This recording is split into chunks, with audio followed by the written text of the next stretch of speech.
Hi guys, I'm Miss Bridget from Pig Fair. I hope you all had a great weekend. Let's get back into reading Fablehaven. So real quick, let's go over what we read last time. Not too much happened, nothing really big. We got to see a little bit of Seth and Kendra's life inside their grandfather's house. Seth took up a new hobby of painting, and Kendra still has not found that passage door, that secret passage door that leads to the other half of the attic. So maybe we'll find that soon. She also interacts with their housekeeper Lena a little bit, so we get to see a little bit of what Lena is like in this chapter, in our last chapter. But we found out that she was just gardening and that she really liked the rain for some reason. She was just out in the pouring rain with no umbrella and just gardening. So maybe that's something significant, maybe it's not. We'll have to wait and see. But let's get started. And this is part 12, I believe, of our read along, and we are starting on page 50. Kendra was sitting on her bed, reading poems by Shel Silverstein, when the room suddenly brightened. The sun was out. Lena had been right about the rain. It had relented about 40 minutes after her prediction. The housekeeper had come inside, changed out of her wet clothes, and made sandwiches. Across the room, the painting of the night, Charging the Dragon, was complete. Seth had gone outside an hour ago. Kendra was in a lazy mood. Just as Kendra returned her attention to the latest poem, Seth burst into the room, breathing hard. He wore only socks on his feet. His clothes were streaked with mud. "You have to come see what I found in the woods." "Another witch?" "No, way cooler." "A hobo camp?" "I'm not gonna say, you have to come see." "Does it involve hermits or lunatics?" "No people," he said. "How far from the yard?" "Not far." "We could get in trouble. Besides, it's muddy out." "Grandpa's hiding a beautiful park in the woods," Seth blurted. "What?" asked Kendra. "You have to come see it. Put on galoshes or something." Kendra closed the book. The sunlight came and went, depending on the shifting clouds. A soft breeze ruffled the foliage. The woods smelled mulchy. Scrambling over a damp, rotting log, Kendra shrieked when she saw a glistening white frog. Seth turned around. "Awesome!" "Tried disgusting." "I've never seen a white frog," said Seth. He tried to grab it, but the frog took an enormous leap as he approached. "Whoa, that thing flew!" He checked the underbrush where the frog had landed, but found nothing. "Hurry up," Kendra said, glancing back the way they had come. The house was no longer in sight. She could not shake the sick, nervous feeling in her stomach. Unlike her little brother, Kendra was not a natural rule breaker. She was in all the accelerated classes at school, got almost perfect grades, kept her room tidy, and always practiced for her piano lessons. Seth, on the other hand, settled for lousy grades, routinely skipped his homework, and earned frequent detentions. Of course, he was also the one with all the friends, so maybe there was a method to his madness. "What's the rush?" He took the lead again, blazing a trail through the undergrowth. "The longer we're gone, the more likely somebody will notice we're missing." "It isn't much farther. See that hedge?" It was not exactly a hedge, more like a tall barrier of unkempt bushes.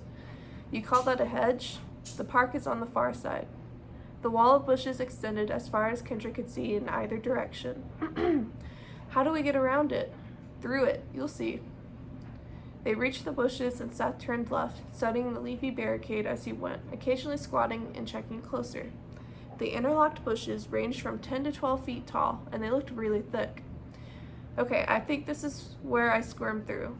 There was a deep indentation at the base of where two bushes overlapped. Seth dropped to all fours and forced his way in. "You're going to have a billion ticks," Kendra predicted. "They're all hiding from the rain," he replied with perfect confidence. Kendra got down and followed him. "I don't think this is the same way I got through last time," Seth admitted. "It's a little more cramped, but it should work." He was now slithering on his belly. "This better be good." Kendra squirmed on her elbows, eyes squinted. The damp ground felt cold, and droplets fell from the bush as she jostled it. Seth reached the far side and stood up. She crawled through as well, her eyes widening as she got to her feet. Before her lay pristine pond, a couple of 100 yards across with a small, verdant island at the center. A series of elaborate gazebos surrounded the pond, interconnected by a whitewashed boardwalk. Flowering vines wound along the latticework of the impressive promenade. Elegant swans glided on the water. Butterflies and hummingbirds wove and darted among the blossoms. On the far side of the pond, peacocks strutted and preened. What in the world? Kendra gasped. Come on. Seth started across the lush, neatly mown lawn toward the nearest gazebo. Kendra looked back, understanding why Seth called the hedge. Kendra looked back, understanding why Seth had called the disheveled barrier of bushes a hedge. On the side the bushes were neatly trimmed. The hedgerow encompassed the entire area with a single arched entryway off to one side. Why don't we come through the entryway? Kendra asked, trotting after her brother. Shortcut. Seth paused at the white steps leading up to the gazebo to pluck a piece of fruit from an espalier. Try one. You should wash it, Kendra said. It just rained.